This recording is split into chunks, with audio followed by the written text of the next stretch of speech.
why it's coming out now is we wanted to wait, to get through all of the legal proceedings, the criminal trial, and it's 4 parts, and it spans over 30 years of, pop culture, his life.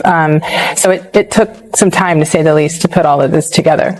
It's an important story, and you could just tell it with all the public material. Mm-hmm. You go further, you've gotten your hands on some extra new material people are going to see for the first time, including this video. Any journalist would want to know how you got it, but it is Sean Diddy Combs in the heat of this, right before the arrest for the trial we just discussed, in private moments, talking to his lawyer, cameras running. He also underestimated that a lot, some of, with every celebrity, you do have different claims and some are completely unfounded. But I think that some of these lawsuits, there's receipts, mm-hmm. and there's footage and there's voice recordings. And I think that for a man, it's also very interesting, for the culture of hip hop, so many artists record themselves, and they probably, when they were, recording themselves in 2005, never saw the year 2025 and how accessible that media would be to actually make a case for things. And I think that's a big part of the gum. 50 Cent's new Netflix documentary dropped on Tuesday and immediately seized the spotlight,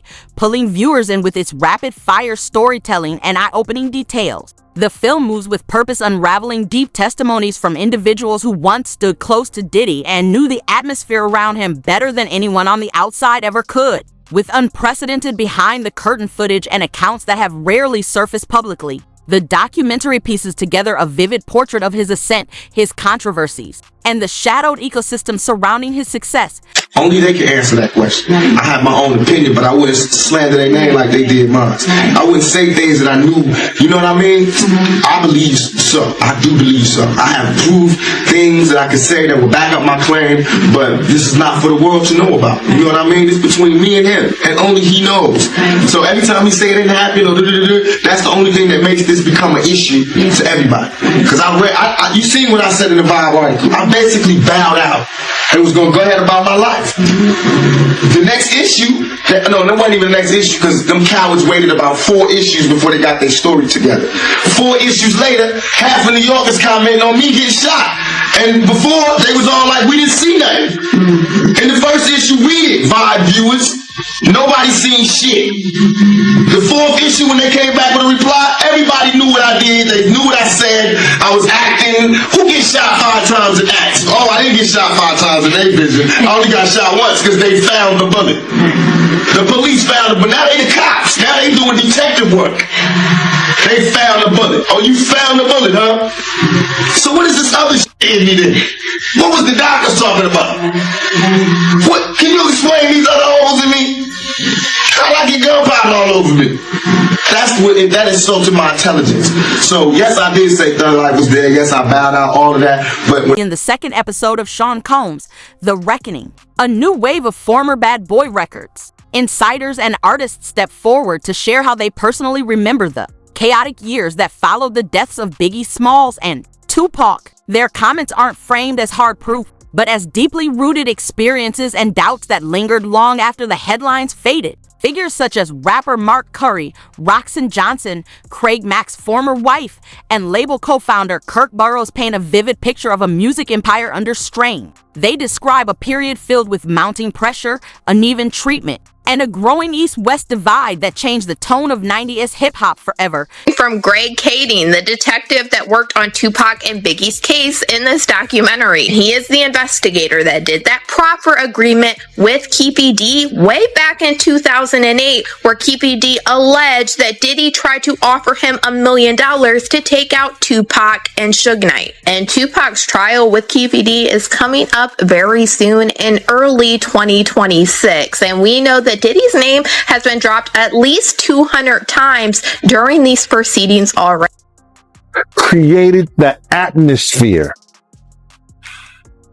for both of those guys to lose their life. I honestly, when I look back on it, if he trusted Sean more, it would have been better. But he didn't trust him as much as the way Sean says they were best friends after he was dead. Nah, I didn't see that during the time we were working. The documentary continues to uncover lesser-known moments and overlooked fragments of the story, transforming it into one of the most startling and comprehensive examinations of Diddy's public controversies to date. As of now, he remains in a federal facility in New Jersey, serving a 50-month sentence tied to unlawful transportation charges under the Mann Act, a conviction handed down earlier this year. While a jury did not find him guilty of the more severe organized crime-related accusations, the public scrutiny surrounding him has only intensified. Homes have now sent a cease and desist letter to Netflix. That's right. They are demanding it not release a docuseries featuring This documentary doesn't simply revisit allegations from the past. It introduces new claims and revelations that are already sparking renewed media coverage and intense public discussion. The filmmakers obtained rare, behind-the-scenes footage of Diddy inside a New York hotel room just 6 days before his arrest, captured by a videographer he had hired himself. In these clips, he's seen intense conversations with his attorney,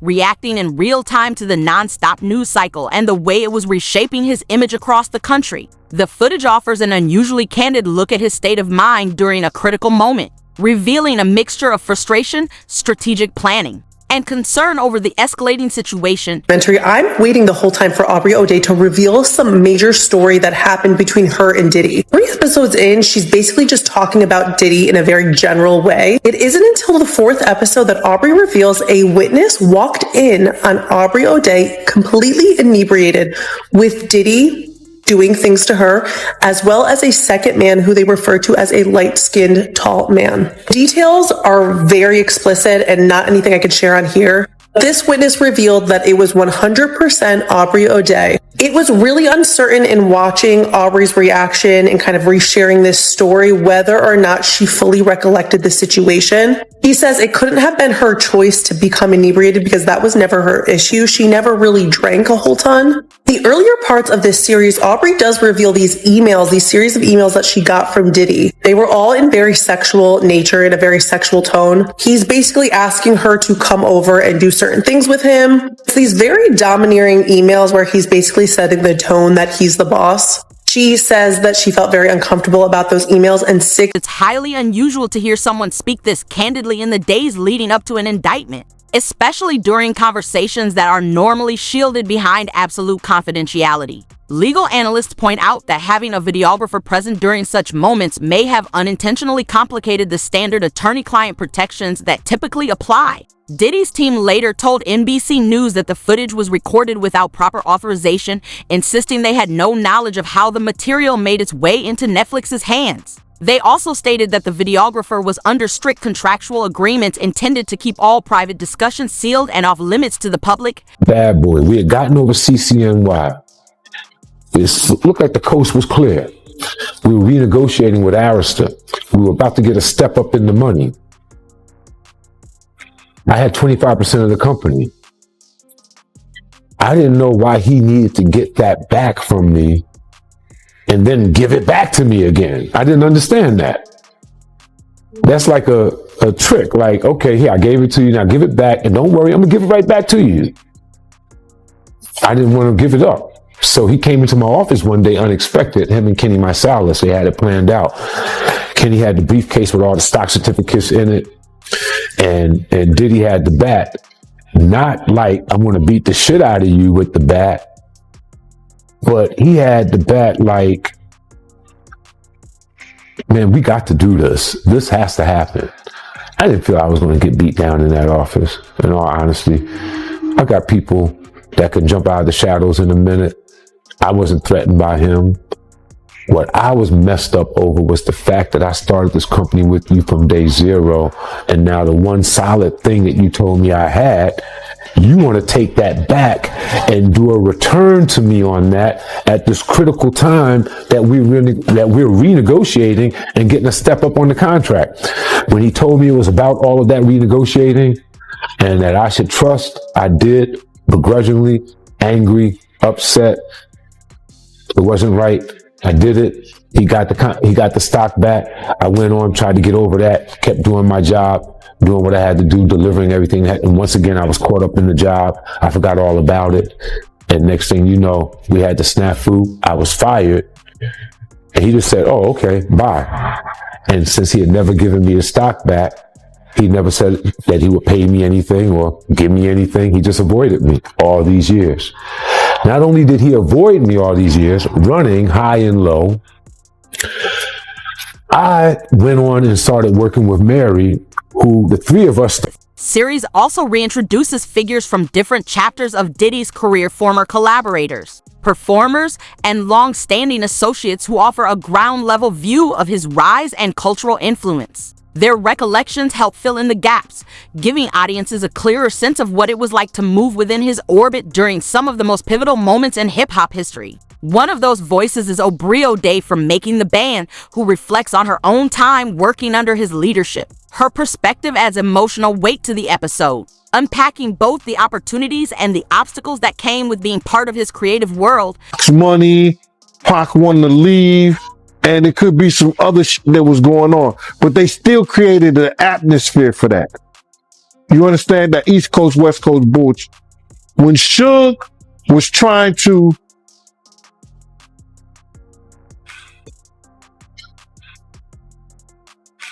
use the New York guys to, okay, man, come on, let's make some sense of this shit.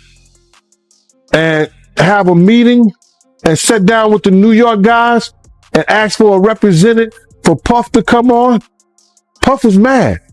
You see now why Puff was mad. Everybody know now why Puff was mad. That he didn't want nobody to come to the meeting because Suge was playing Pay Daddy. Suge was in there playing Play Daddy with Justin. It's crazy. I said, well, how you gonna be mad at Misa and the East Coast, West Coast? And now we see why he was mad. We don't know if Suge sent Puff those pictures years ago. We don't know that.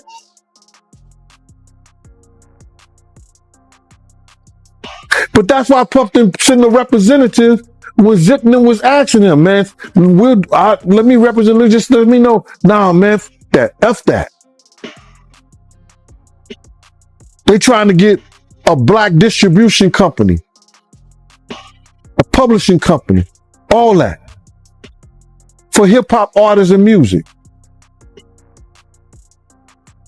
Puff and Jay-Z ain't gonna have shit to do with it.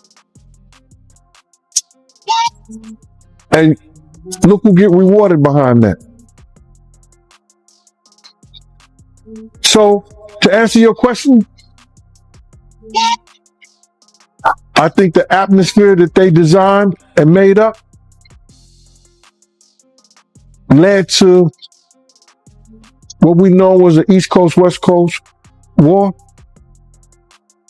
And both of them had some responsibility. Al B. Sure, who previously dated Kim Porter, shares what he says he personally observed during his time around the family, offering a perspective shaped by years of proximity. Former bodyguard Roger Bonds also steps forward, recounting occasions where he claims he saw Diddy act aggressively toward Cassie. Bonds explains that his early admiration for Diddy shifted over time as he became aware of behavior that, in his view, painted a very different picture than the one he initially believed. You say Suge looks over, he sees you. He looks right at you. Yeah, okay. When he looks over at you, and then Tupac's busy getting shot. Evidently, the story is Tupac's trying to either get out in the back seat or something. Yeah, what do you see happening inside there? I seen a bullet going Suge's head. I thought he was dead. You thought he was dead. So Orlando husband started cross Dre. He leaned over on the window. We rolled down the window, popped. They would drove on my side, I would pop them. You know what I'm saying? But they was on the other side. Rose eventually tried to challenge the situation in court, but his case was dismissed after judges ruled that the statute of limitations had already expired. Even so, he continues to face other legal disputes tied to his time in the industry, leaving him still wrestling with the fallout decades later. From there, the episode pivots to one of hip-hop's most defining conflicts, the Notorious Bad Boy versus Death Row standoff. This was the East Coast-West Coast clash that reshaped the culture, the headlines, and the sound of an entire generation. Death Row boasted titans like Dr. Dre and Tupac, while Bad Boy was home to Biggie, Faith Evans, 112, and Maze. But insiders in the documentary offer a striking perspective. They insist the rivalry's biggest flames weren't being fanned by the artists themselves. According to multiple interviewees, it was the executives, particularly Sean Combs, who continued to push competitive tensions forward until they exploded into a national spectacle. Go into details on that one. Keep it streets on me. I ain't gonna go into detail on that. Well, I'm going to go ahead and read from the book. Well, so let them buy the book then. Okay. Well, I'm just going to read this passage. The shit was on. Tupac made an erratic move and began to reach down beneath his seat. It was the first and only time in my life that I could relate to the police command. Keep your hands where I could see them. Instead, Pac pulled out a strap, and that's when the fireworks started. One of my guys from the backseat grabbed the Glock and started busting back. The first skin shook in the head, and I thought that motherfucker was dead. I had heard some stories, supposedly that Suge used Tupac as a shield when the bullets started flying, but that's some bullshit. Suge was already wounded, and he was the one that got touched. As the rounds continued flying, I ducked down so I wouldn't get hit. Basically, yeah. The white Cadillac arm came out the back seat and started letting off. What went through your head when you saw that? KPD's 2008 proper agreement, he alleged that Diddy's friend Zip Martin is the one that gave him the weapon that was used to take out Tupac. KPD told the investigator Greg Kading that Zip Martin had a special compartment to keep this weapon in his car that he drove to Las Vegas. And in this documentary, we have Greg Kading confirming that Zip Martin did drive the same type of vehicle that KPD alleged to Las Vegas this night. And then during this documentary, we heard from the former president of Bad Boy, Kirk Burroughs, who alleged during this time, Diddy had him hiring a whole bunch of people and getting cars to drive to Las Vegas. And he is now very curious into why Diddy wanted to do this. And he said, in his opinion, he now believes that Diddy was behind taking. Documentary depicts the label rivalry as something that escalated far beyond music, transforming into a volatile street-level conflict. According to the series, various gang affiliations began aligning themselves with different sides, with the Crips reportedly supporting Bad Boy and Biggie, while the Bloods backed Suge Knight and Death Row. What started as industry competition is described as evolving into a dangerous, multi-layered power struggle with real-world consequences. At the center of these rising tensions, the episode highlights Diddy's alleged connection to Eric Von Zip, someone he had publicly acknowledged as a mentor-like figure who was said to be linked to Dwayne Keefe D. Davis, a man long associated with New York street networks. Through recordings featured in the series and commentary from former LAPD detective Greg Kading, viewers hear Davis discuss his claimed involvement, along with his nephew Orlando Anderson, in the 1996 Las Vegas shooting that killed Tupac. There was the rumor that after Pac got Puffy gave Zip $1 million that was supposed to be handed over, and Zip ended up keeping it. And I remember when I interviewed TK Kirkland, who was actually roommates with Zip at one point. They were that close. He actually said, yeah. The feds said that too. He said that actually happened. Well, the story that has circulated was that after Tupac got, Puffy allegedly gave the money. I heard to Zip. Yes. And Zip was supposed to give the money to Keefe and them. Yes. But he never gave the money to him. But thank God he never gave him the money, right? Think about it. If he gave the money, Puffy will be in prison now, money for hire. So thank God. It's just a true story. I'm not saying yes or no, but if he would have gave them the money, it'd have been for hire and Puffy would be locked up.